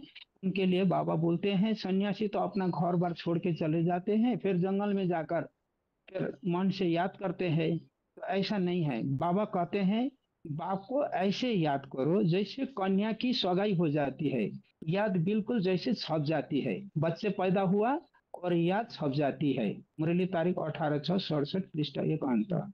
फिर गीता में भी आया है, यथा दीपो निवांग तस्तो न इंगते सा उपमा स्मृतः योगिने चित्तस्य युञ्जतो योग आत्मना। अर्थात जैसे निर्वात स्थान में दीपक हिलता नहीं, वैसे ही वशीभूत चित्त वाली आत्मा का लगाव परमात्मा से जोड़ा तो योगी की वह उपमा याद की जाती है। और दूसरा श्लोक में भी बोला है, शनै शनै उपरमते बुद्धिया धृति गृहीतया आत्मा संस्थान मन कृत्वा न किंचित अपि विचल्यते। अर्थात धीरे धीरे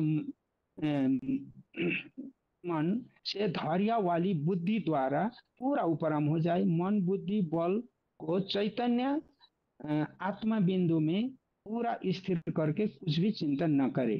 यतो निश्चरति मनश्चंचल अस्थिरम ततः तत नियम्य एतत् आत्मनि एव वशम न यात। अस्थिर चंचल मन जहां जहां से हठपूर्वक चलायमान हो वहां वहां से इस मन को नियमित करके आत्मा की वश में ले आए। विहाय कामान्य सर्वान पुमान चरति निष्क्रिय निर्ममो निरहंकार स्वशांति मधिगच्छति। जो पुरुष सारी कामनाओं को छोड़कर लालसा रहित ममताहीन और निरहंकारी निर्मल नम्र चित्त भाव से श्रेष्ठ आचरण करता है वह शांति को प्राप्त करता है। ये शांति को प्राप्त करना है तो पहले तो भगवान को भी पहचानना पड़े, फिर भगवान को पहचानने के बाद उनको पूरा याद करना चाहिए। बुद्धि युक्तो जहाती है उभय सुकृत दुष्कृत तस्मात् योगस्य योगम कर्मसु कौशलम। अर्थात बुद्धि योगी इस लोक में दोनों प्रकार के अच्छे बुरे माने जाने वाले, जैसे दान धर्म या रिश्वत चोरी चाकरी छोड़ देता है, कर्मों में कुशलता ही योग है। अतः इसका अर्थ बाबा ने बताया है कि क्षेत्र अर्जुन के मुकर्रर रथ और क्षेत्रज्ञ शिव ज्योति योगों को योग में जुड़ जाना है। तो हमको पहले क्षेत्र रूप अर्जुन को जानना जरूरी है जिसमें भगवान आते हैं, तो उनसे योग लगाना है। यथा यदा संहरते चायम कुरअंगानिव सर्वशः इंद्रियाणि इंद्रियार्थेभ्य तस्य प्रज्ञा प्रतिष्ठिता। अर्थात और जब योगी कछुए के अंगों की तरह मन के संकल्पों सहित श्रेष्ठ और भ्रष्ट दसों इंद्रियों के रूप रस गंध आदि विषयों में सब और से निरंतर संपूर्ण खींच लेता है, तब उस योगी की बुद्धि दृढ़ता से आत्मा स्थिर हो जाती है। और गीता का 9 का 10 का एक फुटनोट लिया था। अभी सबको नंबरवार योग बल से 84 के चक्र से उल्टी सीढ़ी चढ़नी ही पड़ेगी, क्योंकि सभी भोगी देव असुर ने अपने अपने ज्योति बिंदु आत्मा को भोगी जन्म में दैहिक इंद्रियों से सुख भोगते भोगते उतरते तीव्र दुख की अधोगति में डाला है। अभोक्ता सदाशिव ज्योति बिंदु को आदम में पहचान कर याद करना है। अनन्य चेतसा सततम यो माम निश्चरति स्थिरम निश्चय तस्य अहम सुलभ पार्थ नित्य युक्तस्य योगिनः। अर्थात अव्यभिचारी मन बुद्धि रूपी चित्त से योगी मुझको नित्य निरंतर लगाव पूर्वक प्रेम से याद करता है। हे कुंती पुत्र, उस नित्य नियम पूर्वक लगनशील रहने वाले योगी को मैं दुख पूर्वक मिलता हूँ। इसीलिए संसार में भारतीय प्राचीन सहज राजयोग प्रसिद्ध है। दीदी ओम शांति। इतना ही समझा था दीदी। हाँ जी, हाँ ठीक है। दीदी इतना ही समझा था और कुछ इसमें हाँ ऐड करना अच्छे है? से ही किया है, लेकिन जितना श्लोक लिए है आपने सही लिए। हाँ जी, ठीक। हाँ जी दीदी, ठीक ओम है शांति। दीदी। ओम शांति, ओम शांति। आगे अगला फोन अनम्यूट है।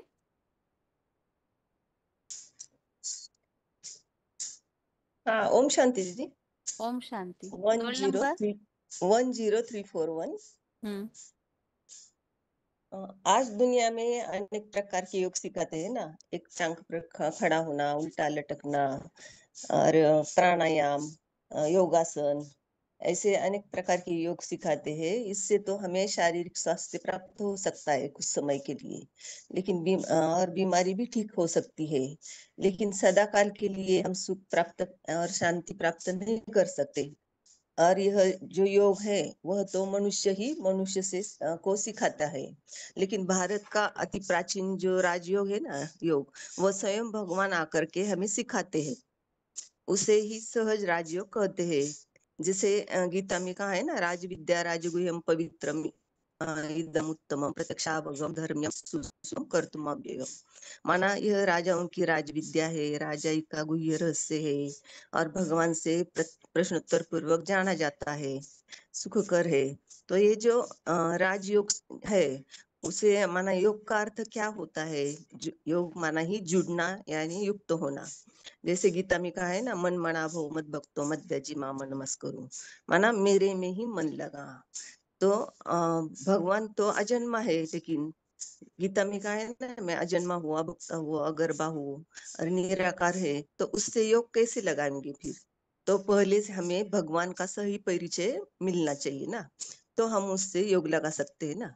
तो भगवान जब कलयुग के अंत में आते हैं, जैसे गीता में कहा है ना, मैं कब आता हूँ, तो यदा यदा ही धर्मस्य ग्लानिर्भवति भारत, तब वह निराकार शिव जिस साकार में आते हैं, तो जिसके लिए गीता में कहा है ना, जैसे प्रवेश तुम अवजानंती माम मूढ़ा मानुष्यम तनुआश्रित, माना मैं साधारण मनुष्य तन में का आधार लेकर उसमें प्रवेश करके ये राजयोग सिखाता हूँ। तो उसे साकार में आना जरूरी है, क्योंकि एक अगर साकार होगा हम और वह निराकार, तो योग कैसे लगाएंगे, कैसा माना संबंध रखेंगे? जब आते हैं तो हमें पहला पाठ पढ़ाते हैं कि तुम देह नहीं हो, आत्मा हो, क्योंकि आत्मा समझकर उस परमात्मा को याद करना है। लेकिन साकार में निराकार को माना उस ज्योति को याद करना है। तो जैसे गीता में कहा है ना, ज्योति शाम अपितत ज्योति तमस परमोच्यते, माना वो तो ज्योतियों की भी ज्योति, हजारों नक्षत्रों की भी वो ज्योति है। तो उस ज्योति को हमें वो पहचान करके उस आत्मा समझ करके याद करना है। तो कैसे याद करना है, तो उसके लिए भी कैसे विधि है? तो याद करते समय जो टाइम है उसे अमृत वेला कहते हैं, जिसे ब्रह्म मुहूर्त भी कहते हैं ना। साधु संत भी इस ब्रह्म मुहूर्त पर भी तपस्या करते हैं, क्योंकि सवेरे का टाइम जो होता है ना, शुद्ध होता है, शांत होता है और याद भी अच्छी होती है। तो पहले तो हमें खुद को आत्मिक स्थिति में स्थित होकर के फिर उस परमात्मा को याद करना है। तो सिर्फ सवेरे को ही याद करना है ऐसा नहीं है ना। तो सवेरे तो ब्रह्म मुहूर्त होता है ना, और कोई कामकाज भी नहीं रहता है, इसलिए हम बैठकर याद कर सकते हैं। लेकिन सारा दिन भी हम कर्म करते, कर्मयोगी बन करके उस भगवान को याद कर सकते हैं। जैसे माँ बच्चों को याद करती है ना, जैसे मराठी में भी कहते हैं ना, संत जनाबाई का वो गीत है ना, दळिता कांडिता तुझ गायीन अनंता, जैसे घार हिंडते आकाशी चित्त तिचे पिल्लांपाशी, माना चलते फिरते खाना खाते, माना जो भी कर्म करते हैं दिन भर, उस समय भगवान की याद करते समय कर्मयोगी बनना है। माना जैसे महबूबा महबूब की याद करता है ना, जैसे कारखाने में जाते समय महबूबा को ही याद करते जाता है। तो कारखाने में आते समय उसे अगर पूछा जाए तो रास्ते में कौन कौन मिला, तो कोई बता नहीं सकता ना, क्योंकि उसकी याद जो थी, मन बुद्धि जो थी, वो महबूबा में लगी हुई थी ना। तो ऐसी भगवान को मन बुद्धि से याद करना है, माना कर्म करते समय भी। तो फिर याद से प्राप्ति क्या होगी हमें? तो याद से सर्व गुणों की प्राप्ति होती है, माना सहनशीलता, निर्मलता, स्वच्छता, पवित्रता, ये सारी ही प्राप्ति माना गुणों की भगवान से हमें प्राप्ति होती है। और अष्ट शक्तियां भी प्राप्ति होती है, समाने की शक्ति, परख शक्ति, निर्णय शक्ति, सामना करने की शक्ति, ऐसे अनेक शक्तियां हैं, वो भी प्राप्त हो सकती है। और गीता में भी कहा है ना बहुत सी ये कि हमें क्या क्या प्राप्ति होती है। जैसे शीघ्र ही हम धर्मात्मा बन जाते हैं, परम शांति को पाते हैं, और विष्णु परम पद को भी प्राप्त करते हैं, जैसे नर से नारायण, नारी से लक्ष्मी बनते हैं। और गीता में यह भी कहा है, योगक्षेमम वहाम्यहम्, माना दुर्लभ वस्तु की प्राप्ति, माना योग अगर लगाएंगे भगवान से, तो हमें दुर्लभ वस्तु की प्राप्ति और उसके रक्षा का भार स्वयं महाविनाश के समय हमारे वहन कर सकता है। और दूसरा भी कहा है कि न यह अभिक्रमणाशनोस्ति प्रत्यवायो न विद्यते स्वल्पानि अस्य धर्मस्य त्रायते महतो भयावत, माना जो थोड़ा सा माना याद की धारणा का थोड़ा सा अल्पांश भी अगर हमारे में है, तो महाविनाश के समय हम भयंकर भय से भी मुक्त हो सकते हैं। और इस याद की विधि से हमें जन्म जन्मांतर की सुख की प्राप्ति हो सकती है। इतने ढेर सारे फायदे भगवान की इस एक याद से है। तो हमें उस भगवान को पहचान करके उसके द्वारा ही माना ज्ञान और योग की प्राप्ति कर सकते हैं हम। इतना ही दीदी। हाँ ठीक है माता जी, अच्छे से बनाया है। अच्छा ठीक, आगे बताइए माता जी। ओम शांति। बहन जी 24526 कैटेगरी राजयोग मेडिटेशन के बारे में बता रही हूँ। भक्ति मार्ग में तो अनेक प्रकार की योग तो प्रसिद्ध है, भक्ति योग, कर्मयोग, ज्ञान योग, हठ योग, राजयोग आदि। लेकिन इन सब में से श्रेष्ठ है कि भारत का प्राचीन राजयोग। विश्व में हर वर्ष अंतर्राष्ट्रीय योग दिवस मनाया जाता है, जिसके दिन भारत से ही विश्व को मिली है। इस योग की प्राप्ति के लिए कई विदेशी भारत में आए और कुछ विद्वानों ने तो भी विदेशों में जाकर के इस योग का प्रचार भी किए हैं। लेकिन आज योग के नाम पर किए जाने वाले अभ्यास यथार्थ है ही नहीं। इसका मूल कारण है कि कोई भी मनुष्य को योग नहीं सिखला सकता है। अभी दुनिया में योग शब्द कहने मात्र से ही हर एक की बुद्धि योगासन, प्राणायाम, मेडिटेशन या भिन्न भिन्न प्रकार की जो शारीरिक प्रक्रिया है उन सब की ओर जाता है। योगासन, प्राणायाम, याद, मेडिटेशन, ये सब विधियां शरीर और मन की भावनाओं के बीच में समन्वय, बैलेंस लाने के साधन हैं। इनके माध्यम से मन और शरीर को नियंत्रित कर सकते हैं। इन सारे देश के योगासन से, प्राणायाम से, हठ योग से हमको शारीरिक स्वस्थ मिल सकता है, साथ में कुछ हद तक मानसिक स्वस्थ भी मिल सकता है। परंतु सदाकाल हम स्वस्थ रहे, सुख शांति का प्राप्त कर सके, यह स्थूल प्राणायाम से या योगासन से नहीं हो सकता है। सदाकाल के लिए सच्ची सुख शांति की प्राप्ति करना राजयोग से ही प्राप्त हो सकता है। अब राजयोग का अर्थ क्या है? याद माना ही, योग माना ही जुड़ना। भगवान से हमारे मन बुद्धि को जुड़े तो हम राजा जैसे स्वाधीन बन सकते हैं। इस प्रकार राजयोग माना ही राजा बनने का योग, जिस योग में राज माना रहस्य भरा हुआ है। अब राजा बनने की इस बात को एक बार विचार कर सकते हैं कि हर प्रकार के स्कूल और कॉलेजेस बने हुए हैं, हर प्रकार की डिग्री प्राप्ति करके वो पद प्राप्त कर लेते हैं, परंतु राजा बनने की कॉलेज कहीं भी नहीं दिखाया और उसे पढ़ाने वाला भी कोई नहीं। अब अगर ऐसा नहीं होता तो द्वापर से जो भी राजाएं हुए थे उनमें कंट्रोलिंग पावर आई कहाँ से? उसका भी अर्थ यही है कि राजयोग अर्थात राजा बनने की योग, तो ईश्वर से बुद्धि योग जोड़ने से उनसे आसक्ति ऑटोमेटिकली प्राप्त होती है। वास्तव में योग ना कह करके याद कहना चाहिए, क्योंकि याद ऐसी चीज है जो स्वतः ही सहज रूप से, सरल रूप से साबित निरंतर प्रक्रिया है, जो ना चाहते हुए भी स्वतः ही ऑटोमेटिकली याद आ जाता रखता है। जैसे माँ बच्चों को याद करने की प्रक्रिया सरल रूप में होता है ना। अब जो बुद्धि योग लगाने की बात है, या योग यानी जुड़ना, किससे जुड़ना है, किससे योग लगाना है? ईश्वर से जुड़ना है। अब कोई के बुद्धि में यह आ भी जाता है। ईश्वर से जुड़ने की बात तो दुनिया में अनेक लोग करते हैं, पर सच क्या है? पर वास्तव यह है कि जिससे मिलना होता है सबसे पहले उनके जैसे बनना होता है।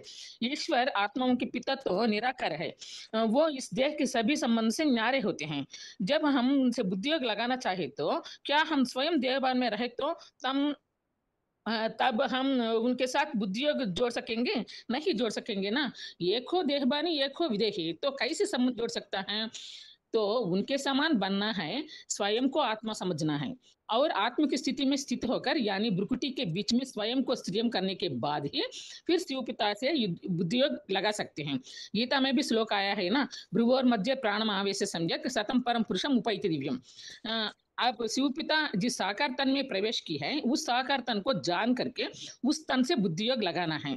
भगवान की याद के लिए भगवान की यथार्थ पहचान जरूरी है, जो कोई मनुष्य नहीं दे सकता है।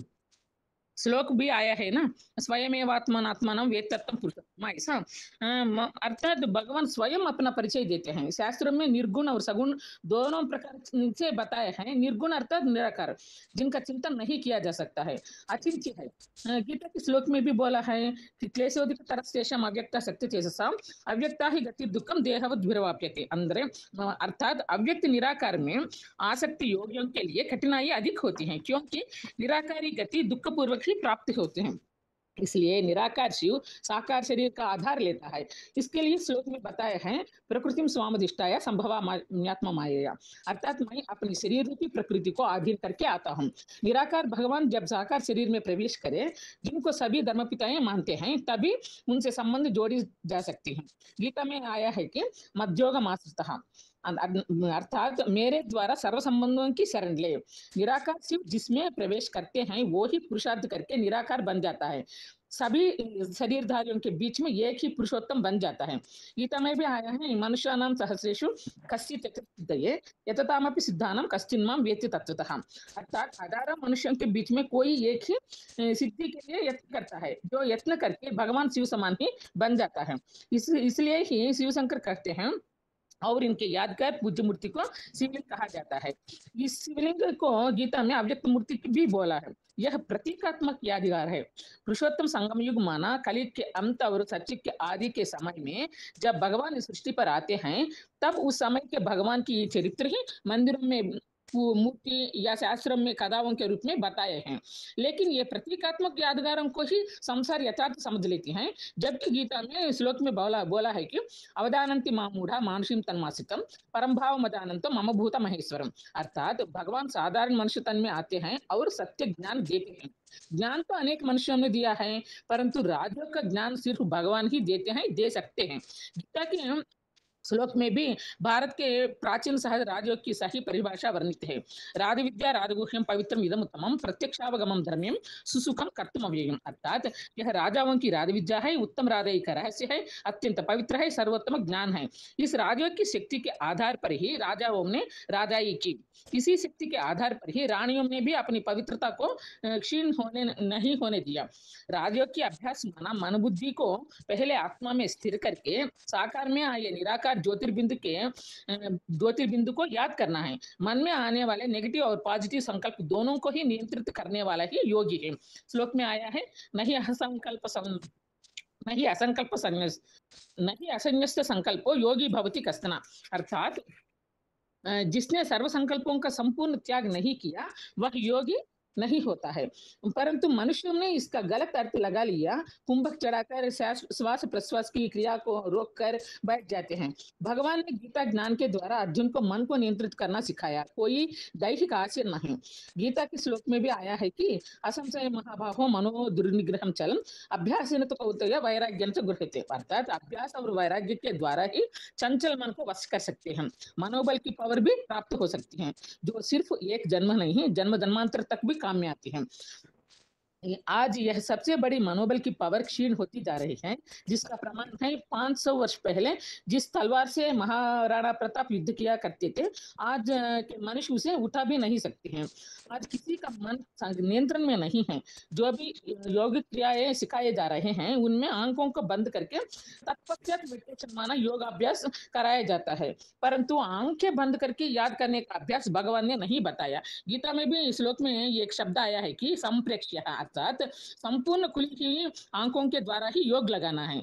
देश विदेश में जो विभिन्न प्रकार के योग सिखाया गया जा रहे हैं उनको सीखने के लिए समय, स्थान, वातावरण आदि निर्धारित किया जाता है, परंतु वास्तविक जो योग है, मेडिटेशन है, उसे सीखने के लिए और करने के लिए कोई भी बंधन नहीं है। अगर प्रत्येक कर्म भगवान की याद में रहकर करेंगे तो कर्मों में कुशलता आती है, जिसके लिए श्लोक में भी बताया है कि योगः कर्मसु कौशलम। गीता के और एक श्लोक में भी कर्म संन्यास से कर्मयोग को विशेष अच्छा बताया है। तयोस्तु कर्म संन्यासात् कर्मयोगो विशिष्यते। अर्थात कर्म के समुचित त्याग से कर्म करते करते याद करना विशेष अच्छी है, किंतु साधु संतों ने भगवान को प्राप्त करने के लिए कर्मों से ही संन्यास करना सिखाया है। आत्मा और शरीर को पीड़ा देने वाली दुखदायी दैहिक तप अर्थात देह को तपाने वाले तामसी तप सिखाने लगे, जिससे भगवान को प्राप्त न कर सके और खुद ही शिवोहम कहलाने लगे। याद करने के लिए कौन सा समय अच्छा है? भगवान को याद करने के लिए अमृत वेला या ब्रह्म मुहूर्त का समय सबसे श्रेष्ठ है, क्योंकि उस समय में वातावरण शांत तथा शुद्ध रहता है और मन भी जागृत एवं प्रशांत होता है। राजयोग मेडिटेशन के द्वारा ही सबसे पहली प्राप्ति यही है कि हमारे अप्राप्ति वस्तु की प्राप्ति और प्राप्ति वस्तु का रक्षण का भार स्वयं भगवान वहन करता है। श्लोक में आया है योगक्षेमम वहाम्यहम्। प्रलय काल में भी, विनाश के समय में भी भय का वातावरण होने पर भी उस वातावरण में भी हम सुरक्षित रहेंगे, भय के वशीभूत नहीं होंगे, भयभीत नहीं होंगे। स्वल्पमस्य धर्मस्य त्रायते महतो भयेत, ऐसे बताए ना। विनाश की भयंकर समय में भी उससे हम निश्चिंत रह सकते हैं, दुखी नहीं होंगे। गीता के श्लोक में भी आया है प्रलयेन व्यथन्ति च, अर्थात प्रलय काल में भी व्यतीत नहीं होते, राजयोगी स्थिर रहेंगे, दुखों में विचलित नहीं होंगे।